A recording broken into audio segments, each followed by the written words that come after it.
these all four levels of AI has you can say evolved over a time. सबसे पहले क्या हुआ, सबसे पहले AI डेवलप हुआ, सबसे पहले AI का कॉन्सेप्ट आया जिसमें कहा गया कि it is only A simulation of brain, ये केवल ह्यूमन ब्रेन का सिमुलेशन है, यानी ह्यूमन ब्रेन के अंदर जो एक्टिविटी है क्या वो एक्टिविटी मशीन के अंदर आ सकती है, ये उसका परीक्षण था पहला। उसके बाद एमएल की बात करें तो इसने क्या किया, machine learning, ML stands for machine learning, तो इसने क्या किया, मशीन लर्निंग में analyse data algorithm identify pattern prediction, इसने क्या किया, इसने ये ऑब्जर्व किया कि किसी पर्टिकुलर सिचुएशन में ह्यूमन ब्रेन कैसे रिएक्ट करता है, पैटर्न क्या है या क्या काम करता है, ठीक है ना, और कुछ उसको डेटा भी कुछ मात्रा में प्रोवाइड करा गया, उसको कुछ परिस्थितियां दी गई, कुछ उसको एक तरह का एक रेफरेंस दिया गया।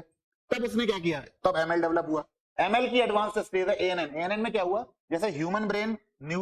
न्यूरॉन्स के माध्यम से बहुत सारी संकल्पनाएं, बहुत सारे आइडियाज, बहुत सारी चीजों को सोच सकता है, बहुत सारी विविधताएं उत्पन्न कर सकता है, वैसे ही एडवांस न्यूरल नेटवर्क ने क्या किया, उसने जो brain inspired machine learning model को डेवलप किया, यानी जो ब्रेन के अंदर संभावनाएं हैं, तो ब्रेन तो कुछ भी, ब्रेन के अंदर सोचने की अपार संभावना है, तो उसको ये पता लगा एडवांस न्यूरल नेटवर्क में एआई मशीन ने इस तरीके से, एआई टेक्नोलॉजी ने क्या पैटर्न दिखाए कि जैसे ब्रेन कई चीजों के बारे में कई सारे निर्णय, कई सारी बातें एक साथ सोच सकता है, वैसे ही एडवांस न्यूरल नेटवर्क ने क्या किया, एमएल